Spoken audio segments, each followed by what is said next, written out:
Good morning, friends! Nandito na po ang ating postal ID. Nakuha ko po ito after 1 week lang nagpa-capture doon sa Makabalan Post Office po. So, ganun lang po siya kadali. Ganun lang po siya kadaling kuhanin at saka ganun lang din po siya kadaling makarating po sa inyo.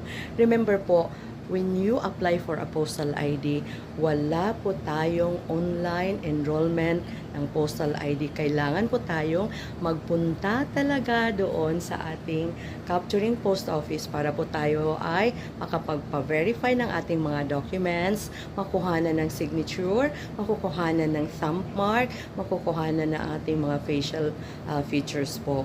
So yun po, anybody can apply for a postal ID as long po as you have all the documents needed, kayo po ay makakakuha ng postal ID. Bakit kailangan pa natin ng postal ID? Kasi po, ang postal ID ay isang premium valid